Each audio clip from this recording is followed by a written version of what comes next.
So a very warm welcome, everyone. I'm Alan Marshall.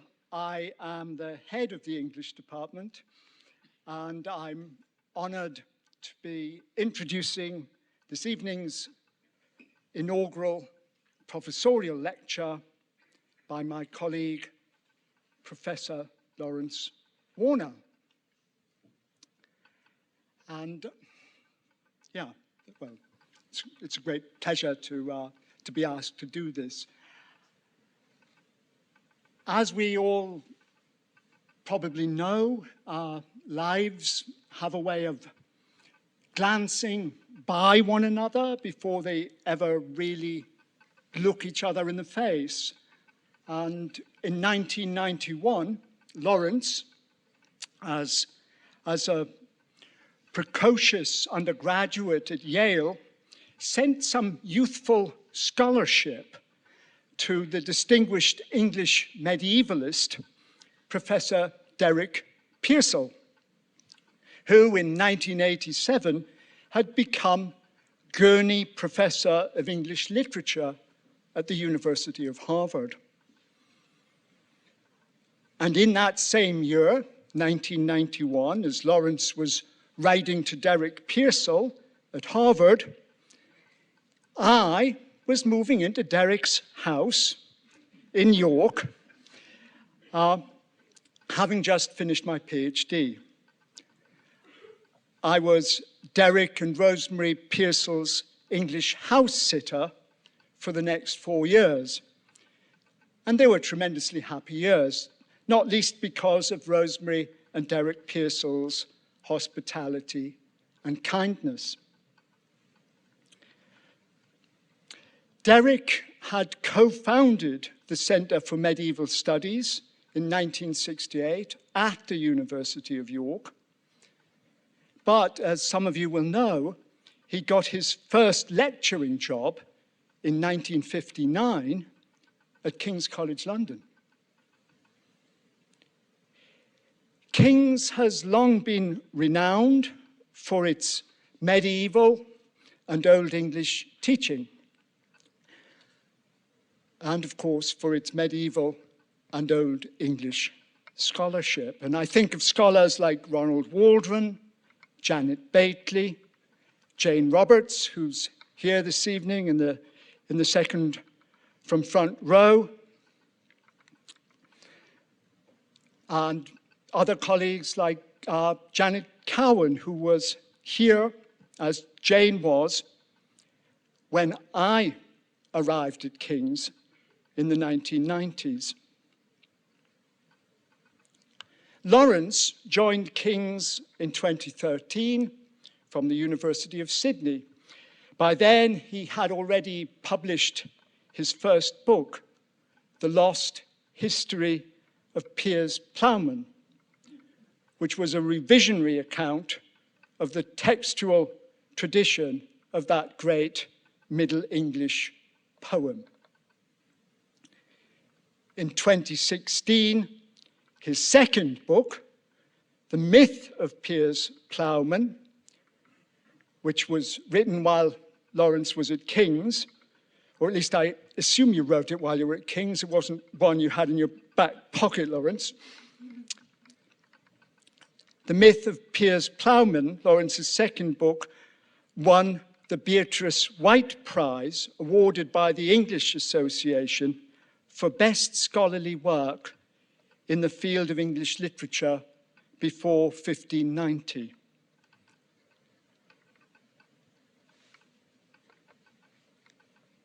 Come in, come in.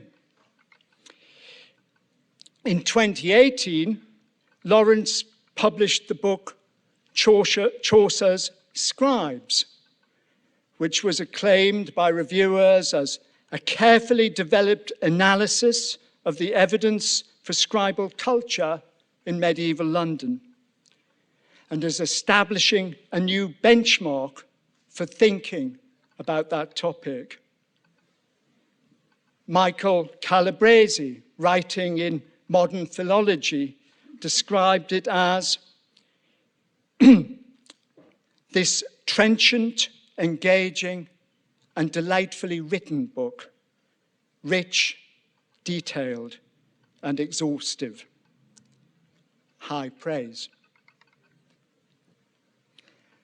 But Lawrence isn't only an outstanding medievalist with an international reputation.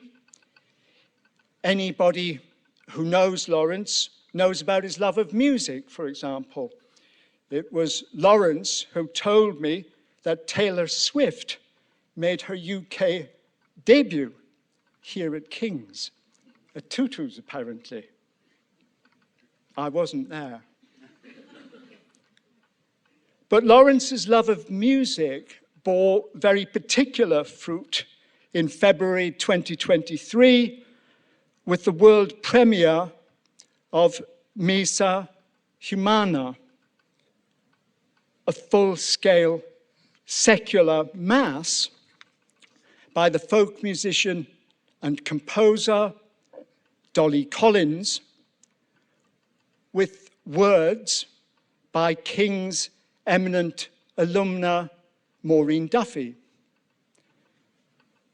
Lawrence first learnt of the forgotten Mass in conversation with Maureen Duffy, and he brought an energetic and decisive hand to getting it produced and performed.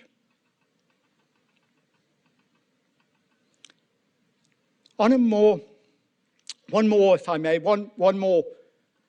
personal note, before I hand over to Lawrence, I'll just say that our mutual colleague, Mark Turner, likes to rib me that I love doing this sort of thing, giving thank you speeches or farewell speeches or introducing inaugural lectures. I'm not sure that love is the word, but perhaps Mark is right, as he very often is. It might be because it's the nearest I get these days to doing any research or creative writing, as the case may be. Although I wouldn't necessarily send it to a Harvard professor. It is true, however, that I do like to have an opportunity to praise my colleagues. And I'm very interested in the idea of collegiality and in the different forms it takes. And those forms really aren't that complicated. Volunteering, turning up, saying yes, not because you want to, but because there was need and you were asked. And these qualities are all characteristic of Lawrence. He doesn't count up the pennies of himself to dole them out meanly. He gives himself freely. He's at the student party. He's on the picket line. He's there to hear his colleagues' research paper, or indeed to produce a forgotten mass. It's a sort of alacrity, a sort of greater love. Greater love hath no academic than that they spend themselves sometimes just being a very good colleague. I don't know Lawrence terribly well, but I know him well enough, and in a propping up at the end of the, propping up the bar at the end of an evening sort of way, I suppose. I've listened to him long enough to have some idea of the tremendous affection and esteem in which he holds his colleagues. It's a pleasure to have this opportunity to reciprocate some of that affection and to take an hour or two to consider why we have every reason to esteem him in return. Could we give a warm welcome to Professor Lawrence Warner?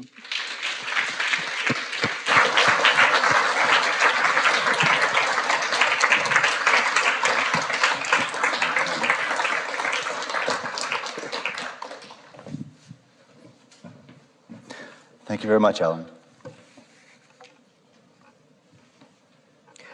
Boxing Day, 1899. Cecil Sharp was spending the holidays at his mother-in-law's home in Headington, about a mile east of Oxford. He had music in the soul. Over the past 15 years or so, in South Australia, he had conducted the Adelaide Philharmonic Choir and served as an assistant organist at St. Peter's Cathedral, where these things coming together, as Alan said, that's where my son Sebastian was baptized. Now back in England, 1899, he was principal of the Hampstead Conservatoire of Music. But none of that would have secured a place in the history books. On this wintry day, he was wearing a shade over his eyes because they hurt, he would later reflect, but they lit up when, as he looked out his mother-in-law's kitchen window, I love the mother-in-law bit of this story. Like, what on earth? He didn't change it. 10 men appeared out that window. 8 were dressed in white, decorated with ribbons, with pads of small Latin bells strapped to their shins, carrying colored sticks and white handkerchiefs, one as a fool and one in whatever concertina players wore. A tune broke out, and the men jumped high in the air, then danced with springs and capers, waving and swinging the handkerchiefs which they held, one in each hand, while the bells marked the rhythm of the step. You all know what I'm talking about, because here we are in England. Asking questions of the men, Sharp learned that he had witnessed the Morris dance, yes, laudanum bunches. The next day he transcribed the notation of the tunes he had heard, and later it occurred to him to head to the countryside and find some more folk songs, leading to the publication in 1902 of a book of British song for home and school. As he himself said, this was the beginning of the British folk revival. It's a bit much to say that because it had been going on in other ways, but when Cecil Sharp saw those Morris dancers, it was like lightning had struck. Now that story is well rehearsed, but one of its companion stories, equally important in its own way, is less well known to students of that revival.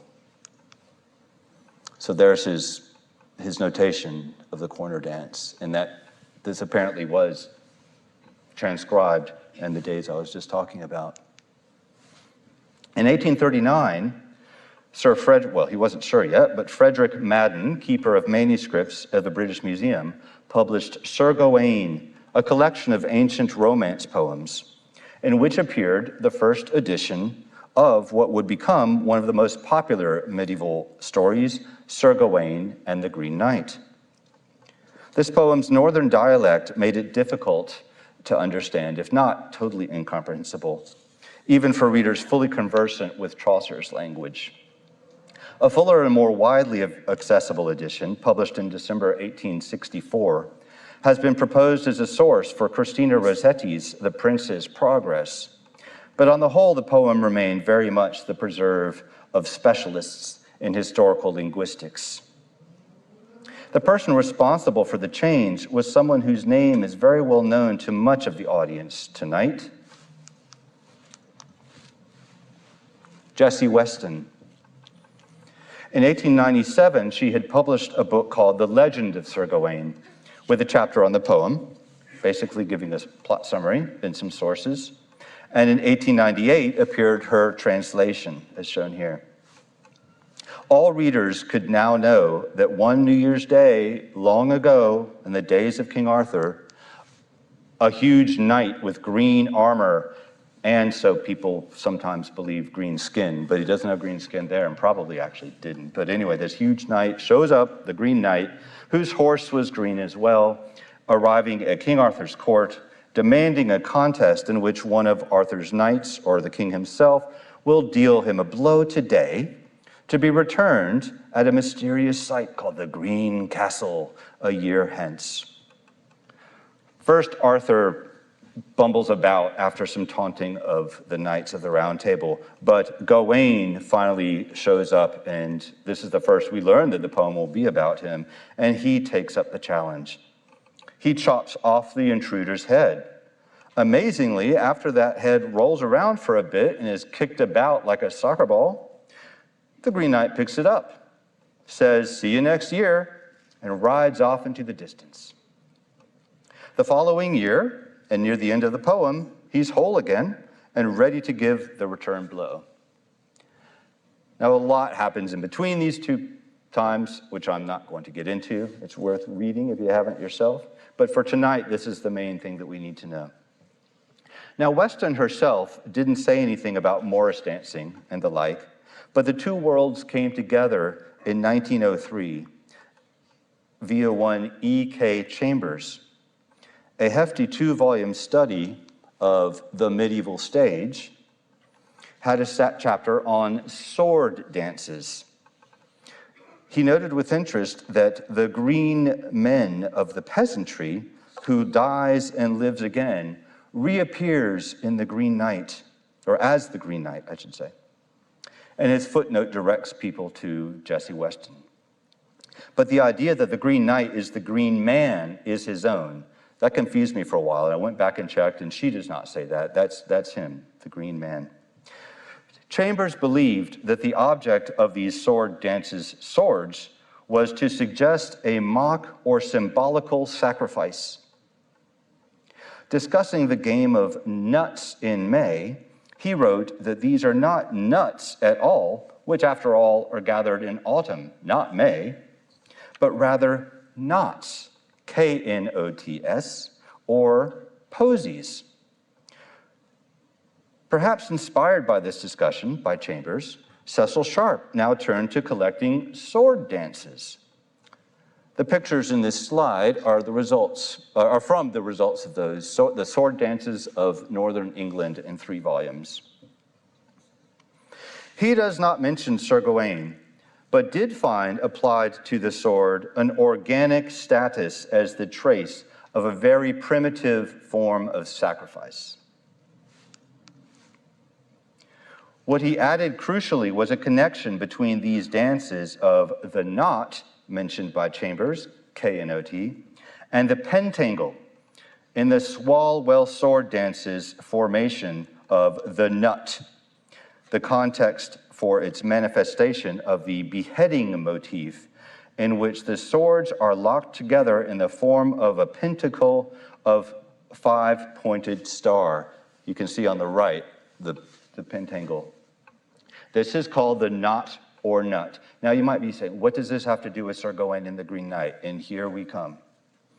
It was left again to Weston in the book that inspired T.S. Eliot's The Waste Land, From Ritual to Romance, to bring Sir Gawain and the Green Knight directly to bear on this analysis of the sword dances, and vice versa. I wonder what the next slide is. Yeah, that's a good slide. I'll leave it up because it's exactly what I want. So Weston comments that the hero's badge is the pentangle or pentacle. There explained as called by the English, that is there in the poem, is called by the English the endless knot. In a famous passage describing the appearance of this symbol on the back of the hero's shield, part of the arming scene just before he heads away from Camelot and into the wild to head to the Green Chapel and meet his destiny. Then they showed him the shelter that was of sheer gules, with the pentangle to paint of pure golden hues. Hey braid as it be the baldric, about the halse kestis, that besamed the sage, seemly fairer. And we the pentangle appendage to that prince noble, I am intent yo to tell her, though tarry it may shoulder. It is a thing that Solomon set some wheel, in betokening of troth, be title that it habeth. For it is a figure full feen that holdeth fever pointus, and each lean umbelapis and lookis in other, and I where it is endless, and English hit callen, overall as he here, the endless knotte. Weston quotes Chambers at length. I know it's hard to keep track of Chambers, Sharp, Weston. It's all the same, really, but I'm trying to track the history of this.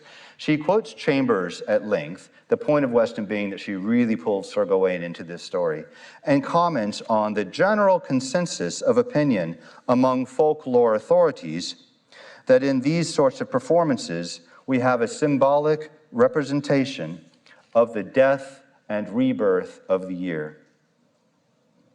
The deity of vegetation gets a good airing throughout, from ritual to romance as well. And finally, to add a taste of the occult, and thus catching Eliot's attention as well, Weston noted that the pentangle frequently in the tarot suits, in the tarot suits, replaces the dish, the capital D dish, which term refers to a food-providing symbol that often represents the Grail.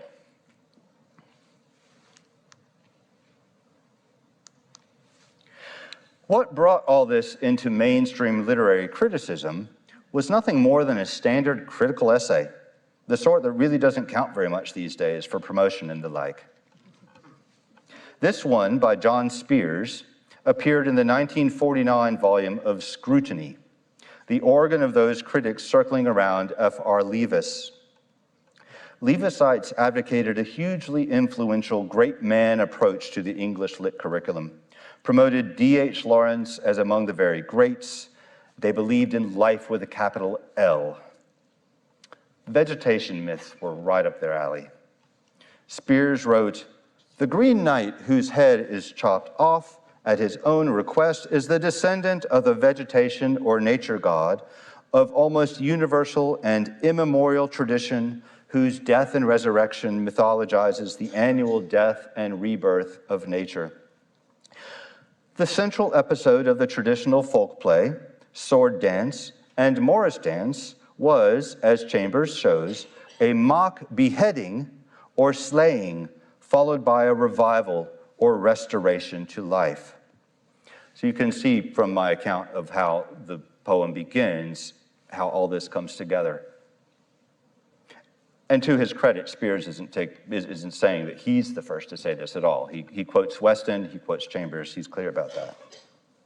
Within a few years, critics like C.S. Lewis were sharpening their knives at such simplifications.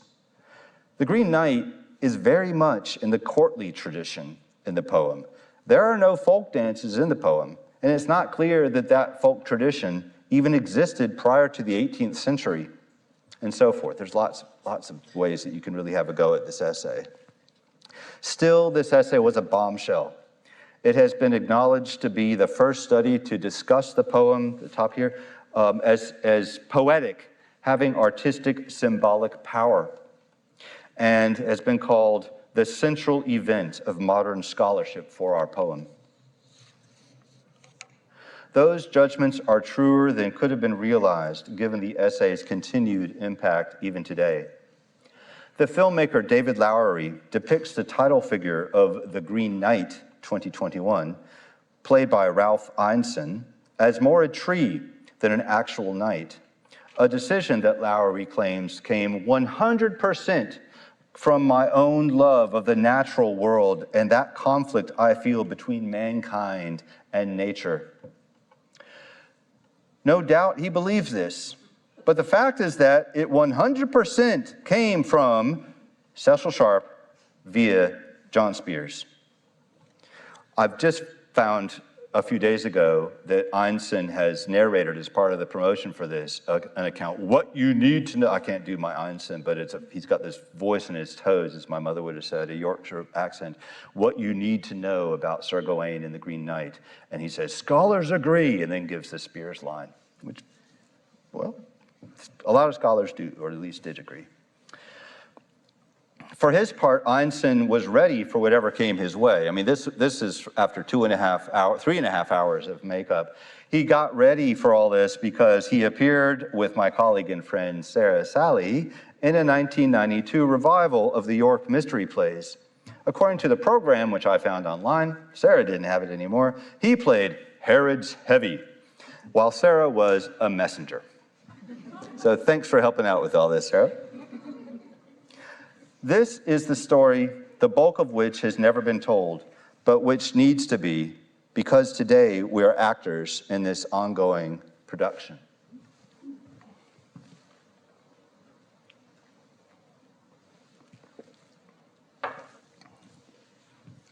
Gawain spends the intervening 10 months among his friends at Camelot, but there's no stopping time in the seasons. I'm now going to read another fairly lengthy Middle English excerpt from the poem. It's a very famous passage, and I have Weston's translation of it here in case you want to follow what I'm saying. I'm not going to bother to translate myself because you can read along, but mainly I want you to hear it and to feel it. We begin halfway down the left side of the slide with Gawain was glad.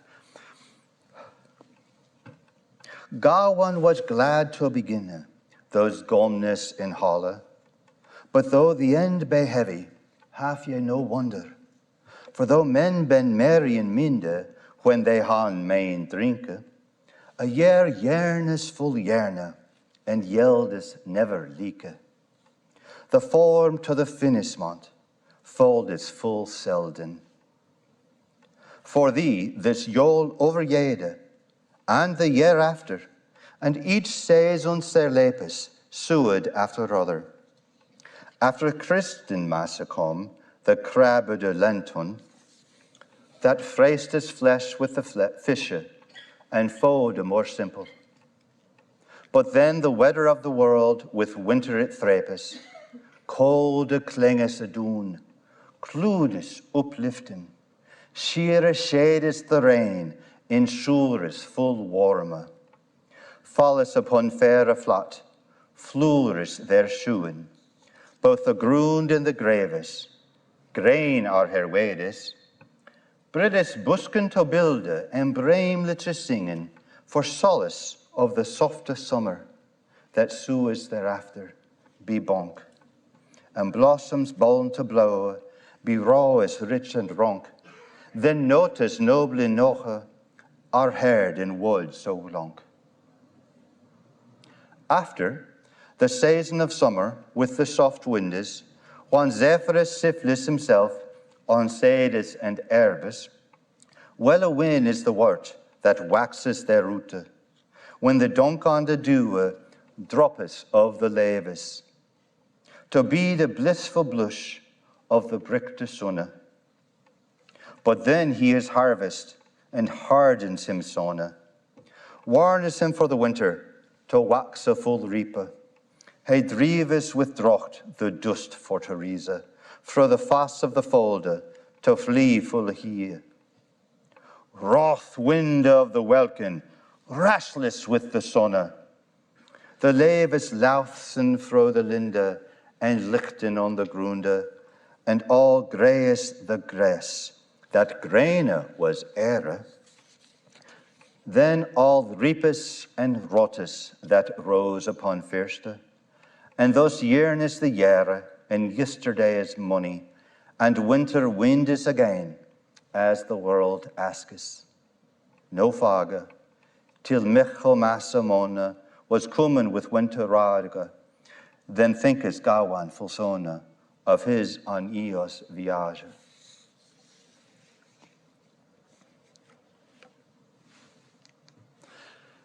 Cut to the University of Natal, Pietermaritzburg, South Africa, around 1951, when recent graduate of a different South African university, I'll get to that in a minute, and new lecturer, H.W.D. Manson, known as Cake to his friends, is reported to have written his play, The Green Knight, first produced in 1955, published 1969, and this is from an account of that publication, from a review, and which, to my knowledge, only 2 scholars associated with Gawain studies have ever even mentioned, not to mention read or talked about.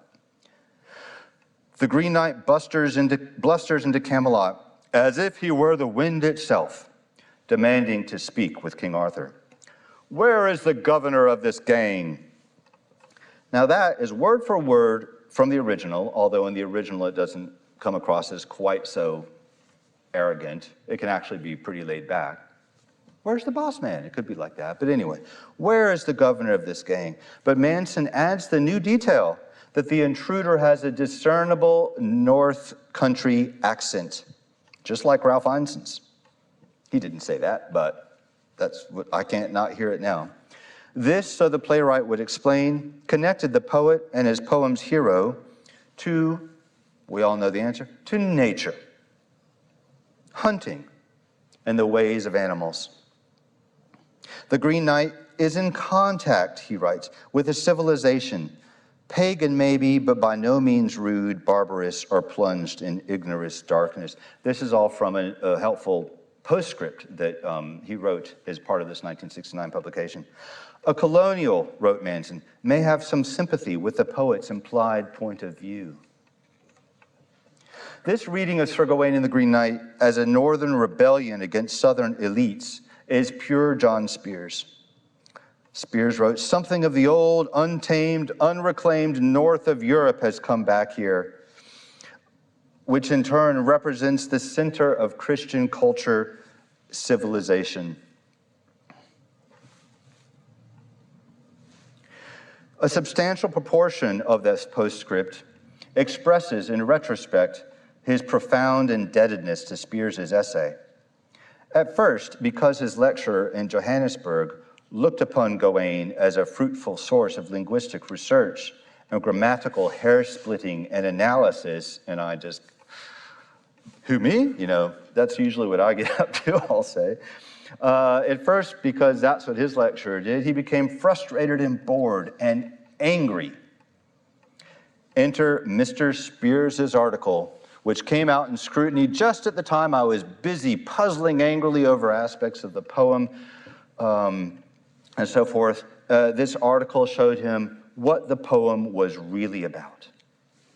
Now, if the reported date of 1951 for the play's composition is accurate, the ink in this Scrutiny volume could hardly have dried when Manson, quote, rushed into my tutor's room one morning and waved the article under his nose, saying with the rank immodesty of youth, there, that's what I felt all along. Spears has said it. What Spears had said concerned the importance of the natural imagery and the many mythological aspects of the Green Knight's presentation to the poem's meaning. Among other things, this is still Manson, among other things, Spears suggests the great importance of the seasons to the meaning of the story, which pervaded Manson's play. Here is his version of the long passage I just read on the changing of the seasons. The racy March clouds fled by as the time unnoticed. Early summer sighed. Under the walnut trees spread skirts and shadow, and sound of lute heard in shadow and hidden laughter in the hazel hedges passed for midsummer, in the sloping apple orchard, and the long grass on the gently moving river. Autumn gave its cautionary signals, a leaf of yellow here, a laden bough, a sudden mist on the river, and so forth. When Manson wrote that Spears's essay made him feel free to experience the texture and quality of the poem and the knowledge of its greatness and universality, he was thinking primarily about the weather passages, like mainly the one I just read, from which it must be acknowledged he forged a rather overwrought product. But the poem was as much about politics, or at least the politics of culture, as it was nature. Spears's essay made me suspect that the Gawain poet intended the Green Knight to represent a very central challenge to Arthur's court, a challenge that involved the principles of Christian and courtly belief. Hence his entry into Camelot as if he were the wind itself. His Gawain, too, is an outsider to the artificial society of the court, a civilization that has begun to decay, as his biographer Christina von Hengingen has it. When he experienced these revelations, Johannesburg, I've said. Here I have Witwatersrand. I'm not sure which it was. I'll sort that before publication, okay? But at one of those places, he had these revelations. At that university, as an undergraduate, he was a Viking presence, so a contemporary wrote, a Viking presence on campus whose literary gifts and aspirations had profoundly engaged Christina, that is Christina von Hengingen's, interest. She too was a lecturer there. Manifest in her promotion of him. I mean, it's remarkable to read Van Hengingen's work on Manson. Consistently, so again, this is his contemporary writing. Consistently during 20 years from about 1950, she promoted him as a playwright of timeless significance in world literature. This is not an exaggeration. Manson, she wrote, is probably, in Shakespeareans, you're happy. Gordon, you'll be okay here. Don't worry, there's no threat, because he's only probably one of the best English playwrights when one considers the quality, depth, and variety of his work for several centuries. Do we have H.W.D. Manson fans in the room? Isn't it weird how these things happen? There is a Twain's World Authors volume by Van Hengingen about him that Senate households.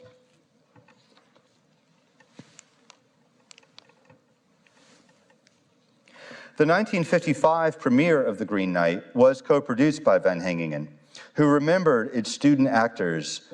Everything's just so over the top with this Leaveside stuff, it's great. She remembers the student actors as having said to her after rehearsals, "Isn't it marvelous to think that poetry as beautiful as this was written by someone actually alive at this moment?" It's like those tweets that go around, "Aren't we lucky that we were on Earth when David Bowie was here?" You know, that kind of thing. Except she's quite in earnest. There's no irony in the slightest. Jonathan Patton, son of the novelist Allen, played Gawain.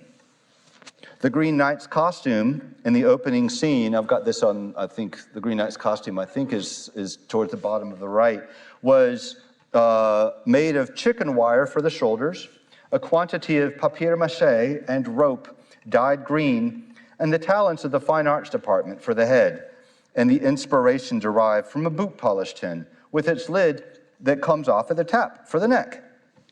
I'm sure this took 3.5 hours to construct. Over the course of the following 15 years, another quotation from that same source, Manson wrote several poetic plays in which the isolated male consciousness as the epitome of the Renaissance ideal sought its ontological being in mysterious, often misty settings. Pardon.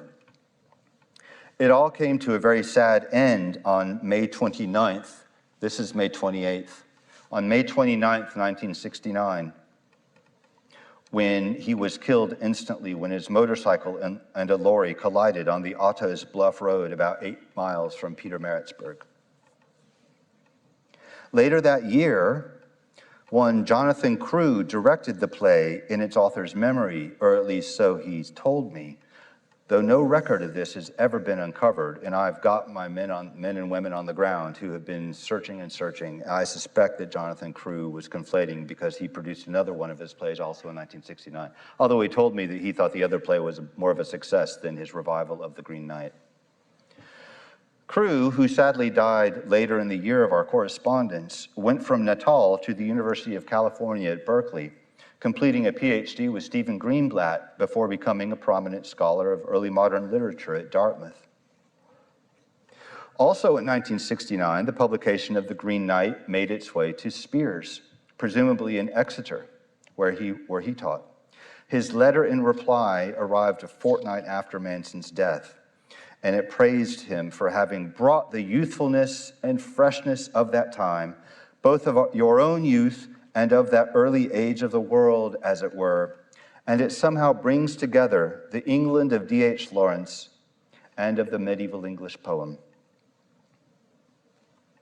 The England of D.H. Lawrence, the highest praise from an authoritative Leavesite. Van Hengingen defended the relevance of The Green Knight to the late 20th century in the most Leavesite of terms, citing its theme that the way to revitalize our once great civilization, become decadent, is for individuals to develop in themselves the freedom and the courage to find the vital center of their being, to break away from fixed codes and so forth. This could easily be the very phrase parodied by J.M. Coetzee, Jonathan Crew's colleague and friend. In the future, my colleague, if not friend, in Adelaide. He took over my office when I moved to Sydney and bought my desk. He gave me what I paid for it. I was very pleased with that. So Coetzee, in his account of John's third year at the University of Cape Town, writes, "From Lawrence, his fellow students and he were learning to smash the brittle shell of civilized convention and let the secret core of their being emerge." It's a wonderful little memory he has in that novel. That's youth, isn't it? I think that's youth that I'm quoting. Yeah. And it is the England of Lawrence, not the South Africa of Cape Manson, that Spears and Manson himself, so it seems, found in The Green Knight. That is in the play The Green Knight, not the characters so much.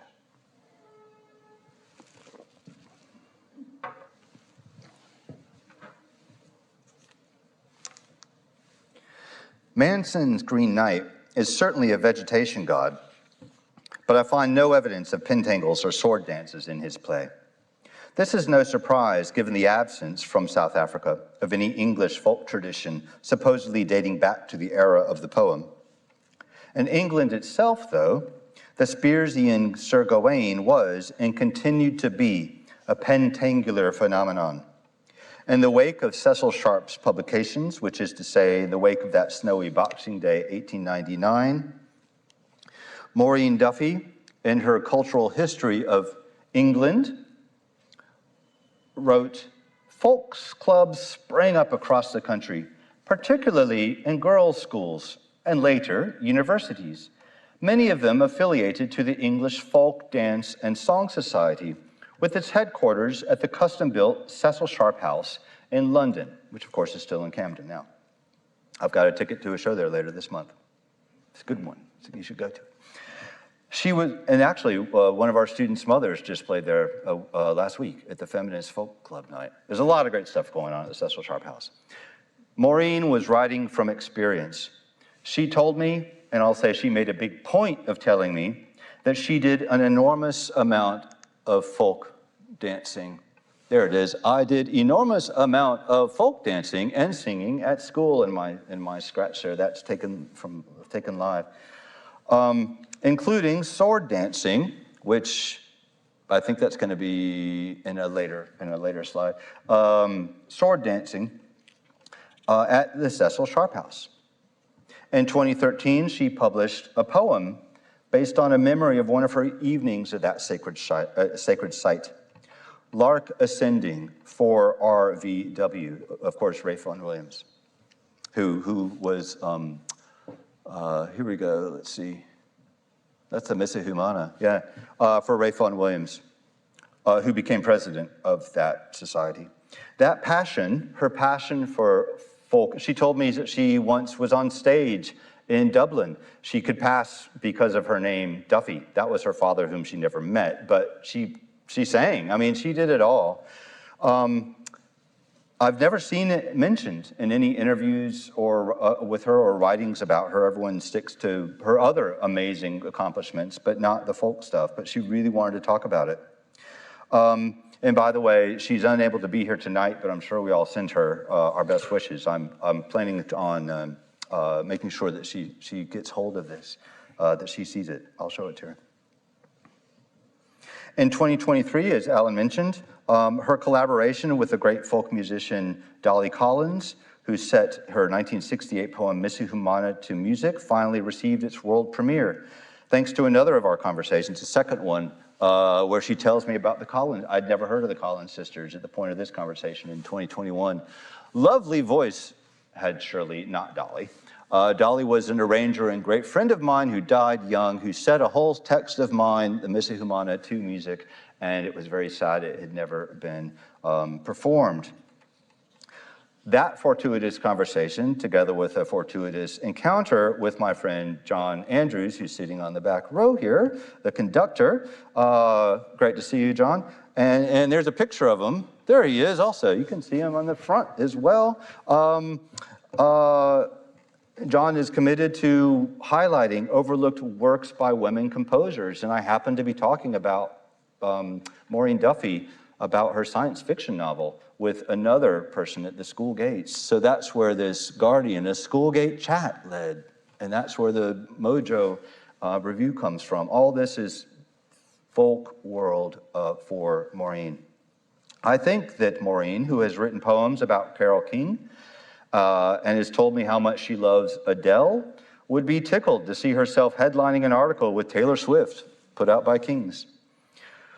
And on the eve of her 90th birthday, she told me last year that she had decided to undertake a translation of Sir Gawain and the Green Knight.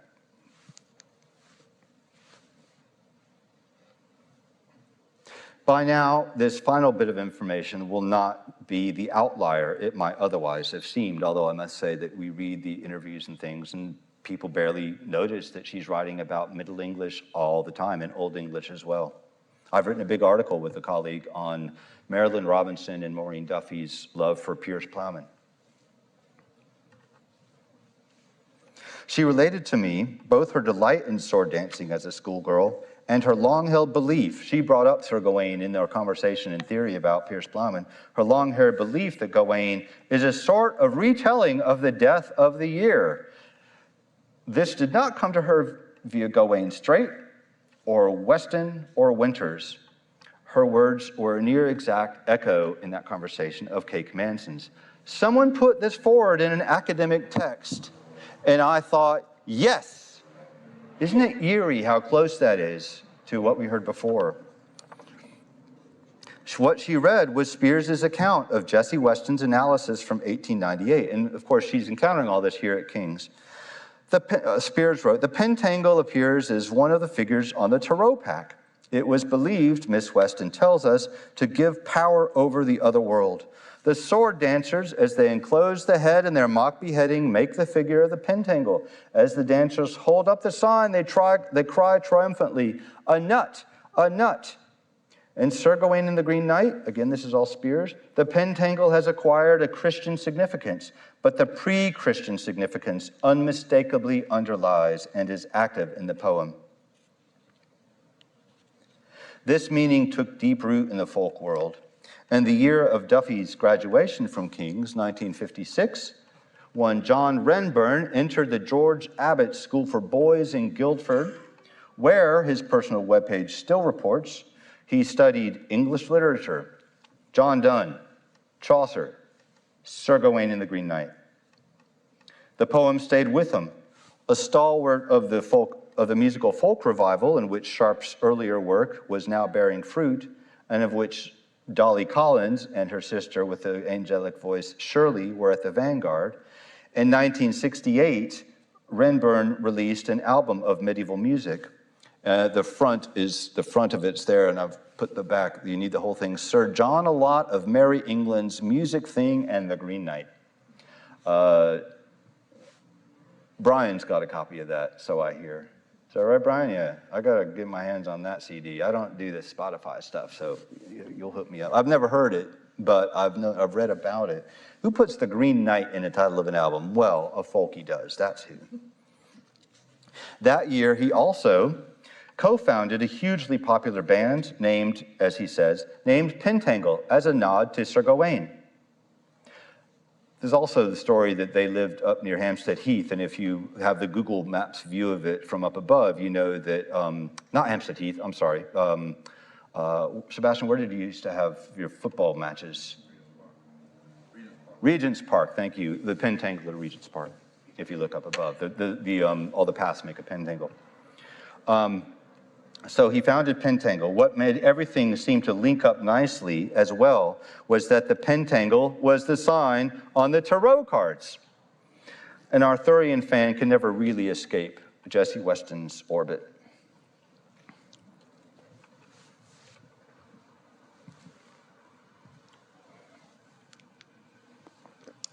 A blanket of fog enfolds the city. Fog thick with coal dust and sulfur. The electricity fails. Trains stop running. Old people freeze to death in their homes. The worst winter of the century, say the newspapers.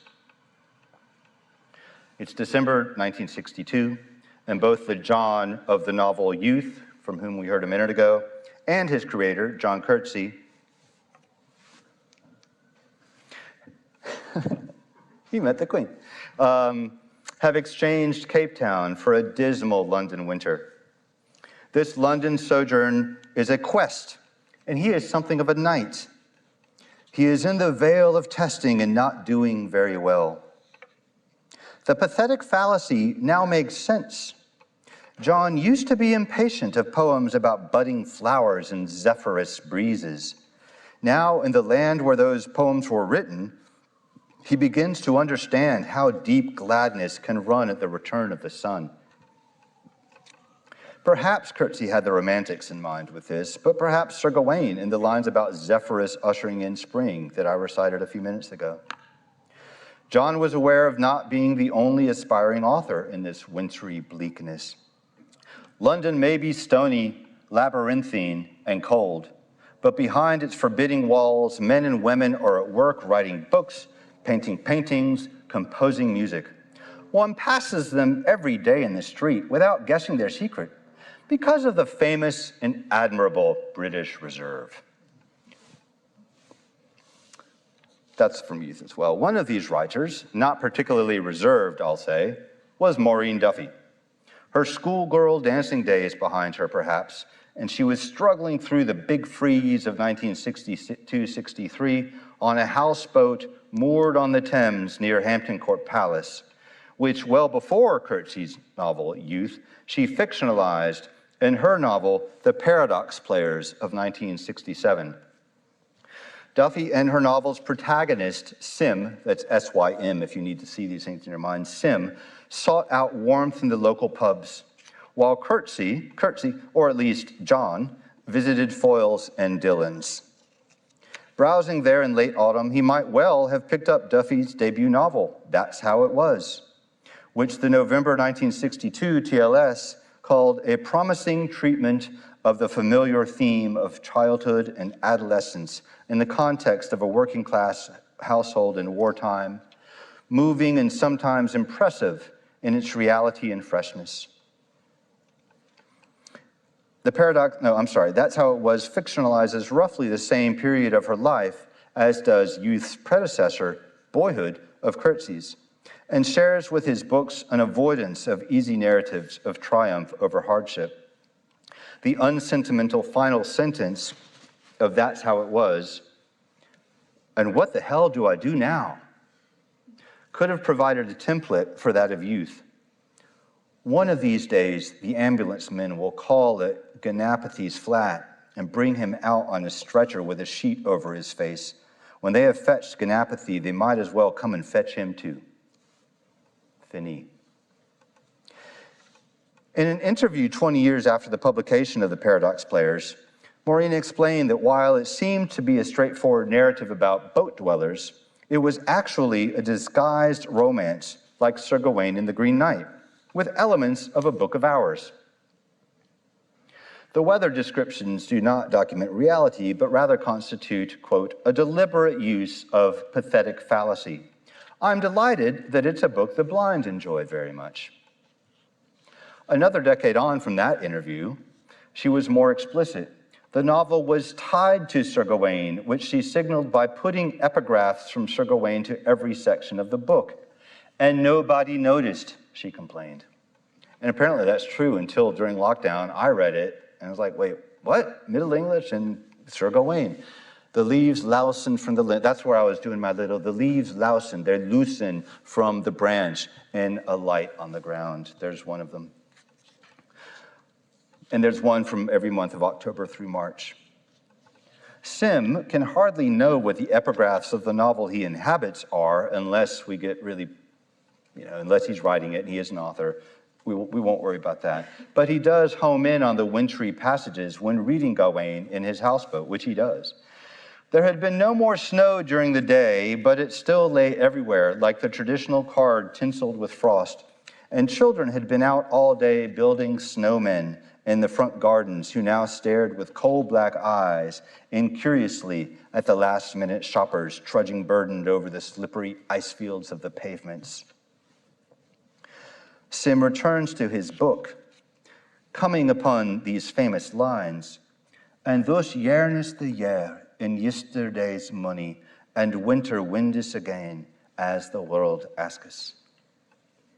A bit later, he looked at the words again, trying to see what the unknown poet had meant, the implied attitudes behind them. The cycle of life and death, he supposed.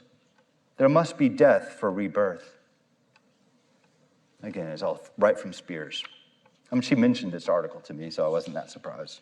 I'm glad when she did that I was like, I think it's someone called John Spears. Yes, that's the one. I didn't really know at the time, but somewhere deep in that subconscious it came out. So Sim thus both reads and inhabits Spears's Gawain. The physical presence of Walden, who's the big guy with the beard in this novel, sweating and laughing and ducking his great head, the enormous undirected vitality prompts in Sim this thought. Titans chained to rocks or breathing fire and brimstone clamped under volcanoes, green knights who swung their own decapitated heads and laughed from trunkless mouths, daring you to fight them. He understood them all. One-to-one correspondences between these houseboat dwellers and those of Haut-Desert, the castle where Gawain spends a few days before the denouement, are few on the ground, but Sim, at least, is certainly something of a Gawain figure. And it's amusing to find his battle with the rat on the houseboat Mimosa, bald flanks, a leathery hairless tail, a rat, a bloody big old one. That sounds like a reminiscence of Gawain's war with Waramis and with Wolves also, some will with Woldwos that wanted in the Canaries, as he makes his way through the wilderness. By the by, Ted Hughes's collection, Wodwo, and I thank Tony Edwards for drawing my attention to that, somehow I didn't know about it, appeared this same year. And in Mark Haddon's 2016 short story, Wodwo, for which I thank Neil Christie, who's over here somewhere, for drawing my attention to it. That's Mark Haddon, Curious Incident of the Dog in the Nighttime author as well. In his short story, based on his Wodwo, the traumatized Gavin walks up river, Eel Pie Island, Hamlands, Kingston, Hampton Court, right where Sim and Walden lived 40 years earlier. I asked him, I was able to contact him and ask him if he knew about Duffy's novel. He did not, but it's in one of those eerie correspondences. Walden, too, is a Green Knight figure, and other loose correspondences are to be found elsewhere. There's green and gold and this and that. And again, nobody noticed apparently when it came out. Some of these correspondences will become apparent only to close readers of John Spears. Sim on a forest walk stared at the gate as he held it open. Ivy still twined its intense green between the bars from the middle of a face, and from the middle of a face looked out curling into metal fronds where the hair and neck should be. It reminded him of Walden. And these are real from Hampton Court, from the gates outside Hampton Court Palace. Duffy writes about this figure, the green man, in her 1972 cultural history, The Erotic World of Fairy. Her source, again, clearly being Spears, and she devotes a few pages to Sir Gawain. That book turns out to be a key 5 years later to the Paradox Players. Sim muses, we've comforted ourselves with little green men on Mars, tall, pale Venusians, wise and gentle, who'll take some of it off us, this burden of existence.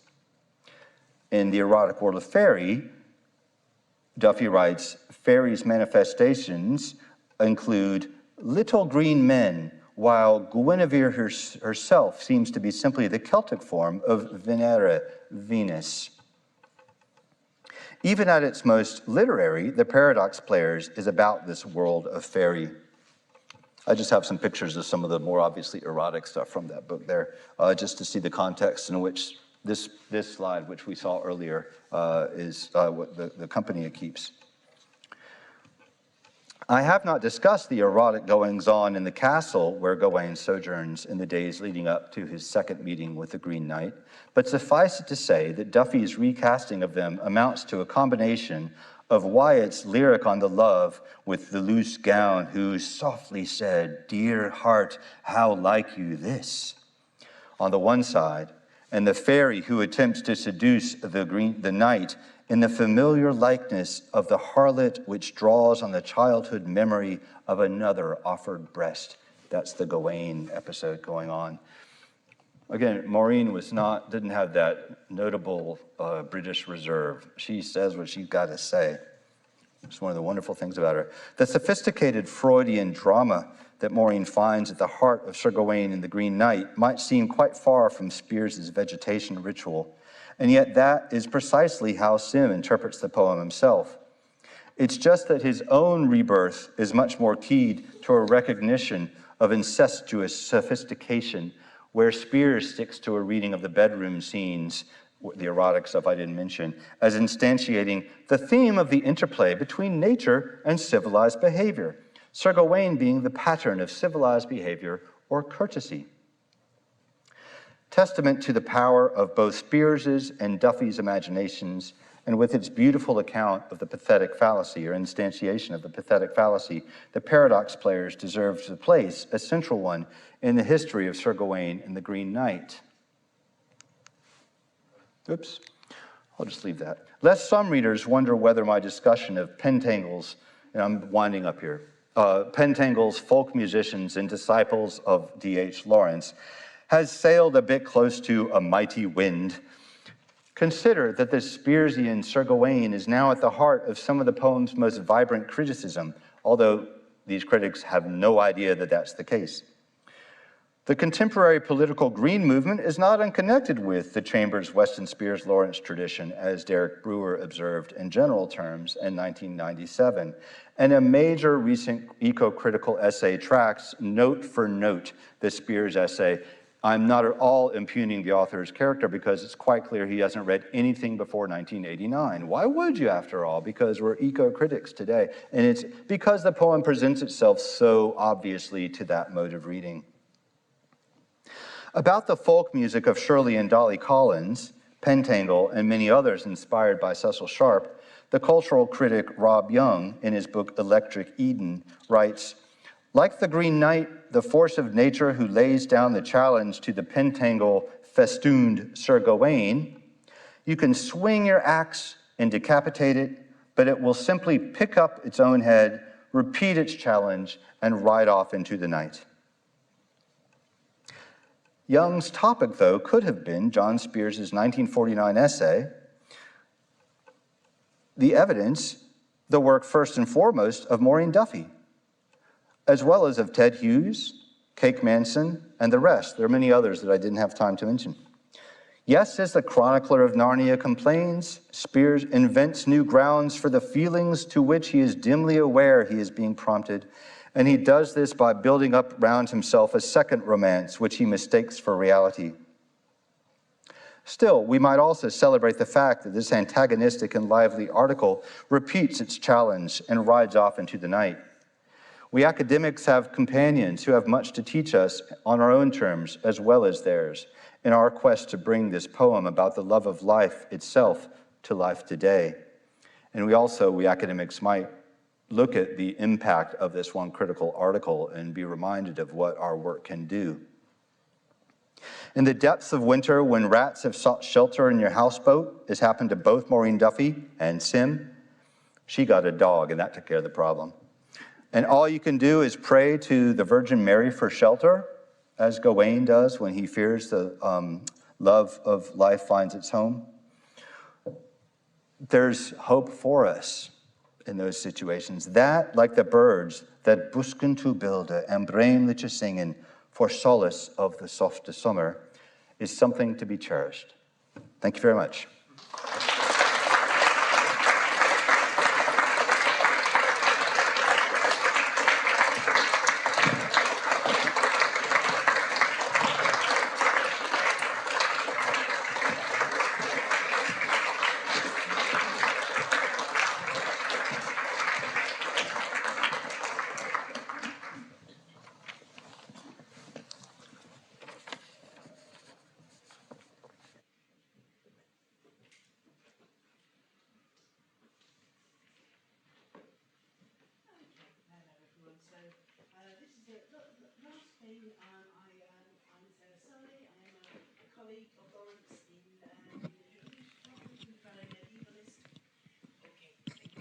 Thank you.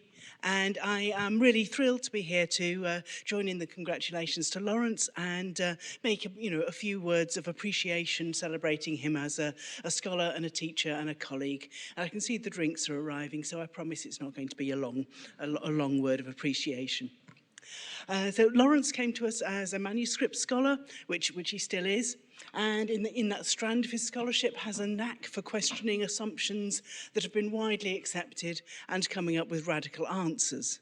His work on the transmission, versions and variants of Piers Plowman led him to accumulate an extensive knowledge of late medieval literary London, its writers, its patrons, its scribes and its manuscripts, and it is quite an education walking around London with Lawrence.